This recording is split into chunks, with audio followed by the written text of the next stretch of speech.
سلامونه ملګرو، خدای وکړو جوړ به وای. د سخت کالیبم او پرتنوي زهر څخه تاسو یو ځل بیا د وسخان سکلز یوټیوب چینل لخوا آنلاین شوی یم. نن به تاسو ته دغه ویډیو کې یوه ډېره زبردست طریقه ښیم.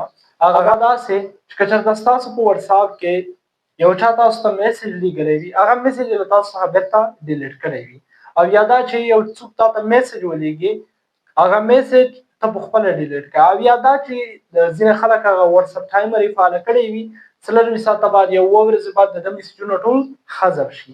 نو نن په دې ویډیو کې داسې طریقه درته ښایم چې که چېرته په وټساپ، فیسبوک یا هم انسټاګرام کې له تاسو څخه چا میسجونه ډیلیټ کړي وي، هغه به تاسو څنګه پیدا کوئ. د دې ټولو حل لاره په یو اپلیکیشن سره.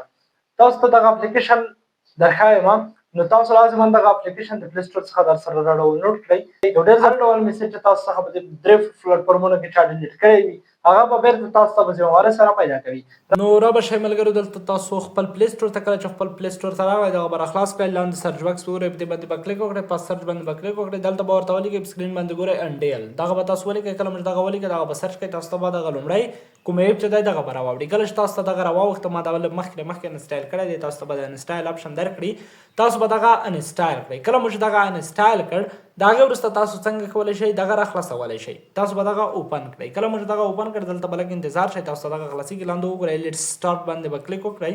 کله مو چې په دې باندې کلیک وکړ، دغه تاسو نه دغه دوه اپشنونو کې کوم پرمیشن چې غواړي، کومه اجازه چې غواړي ستاسو موبایل کې، دغه به تاسو څنګه کوئ ورته آن کړئ. لومړی نوټیفیکیشن اکسس دی، په دې باندې به کلیک وکړئ. کله مو چې په دې باندې کلیک وکړ، لاندې به راشئ، دغه ایپ به پیدا کړئ، دلته انډیل ریکور په دې باندې به کلیک وکړئ، الو نوټیفیکیشن اکسس به ووهئ. کله چې دغه مو خلاص کړ، الو نوټیفیکیشن اکسس به ورکړئ، د هغې وروسته به بیک شئ. کله چې بیک شوئ، لاندې سټوریج اکسس ګورئ، په دې باندې به هم کلیک وکړئ او خپل د سټوریج اکسس به ورکړئ. دلته به الو ووهئ، الو به ووهئ، دلته بس یوز دیس فولډر او الو. د هغې وروسته تاسو به څنګه وکړئ، نیکسټ باندې به کلیک وکړئ. دغه اعلان به تیر شي، د هغې وروسته په سکایپ ایډ باندې به کلیک وکړئ. هر ډول اعلان چې تاسو ته راغی دغه به ختم کړئ. کله مو چې دغه ختم کړ، د هغې وروسته پاس کراس ګورئ، په دې کراس باندې به کلیک وکړئ. کله مو چې په دې باندې کلیک وکړ، د هغې وروسته انډیل چاټ وګورئ، تاسو پاس لومړی سر کې انډیل چاټ باندې به کلیک وکړئ. دلته تاسو ته بیا دلته یو اعلان راځي، دلته پس تاسو دغه به کلوز کړئ، هغه به ختم کړئ.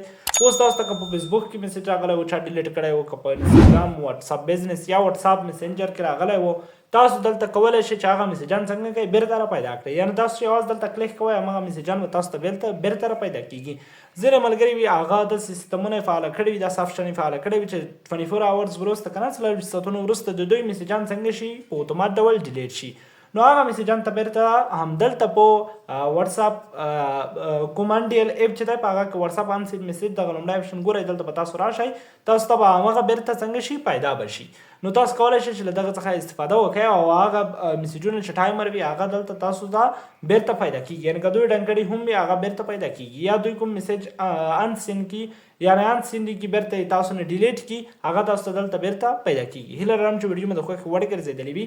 د داسې نورو خوندورو ویډیوګانو او طریقو لپاره زموږ همدغه ویسخان سکلز یوټیوب چینل در سره سبسکرایب او په څنګ د بیل نښان ووهئ، هلته یې وړوئ، تر څو زموږ هره نوې ویډیو تر ټولو دمخه تاسو ته درورسېږي. همدغه زموږ نوی چینل دی، لازمنې در سره سبسکرایب کړئ تر څو پر مخ لاړ شي او تاسو ته زه همدغه شان خوندورې ویډیوګانې جوړې کړم. تر بل ویډیو مو په رب سپارم. الله په امان، ښې شپې، ښه وختونه.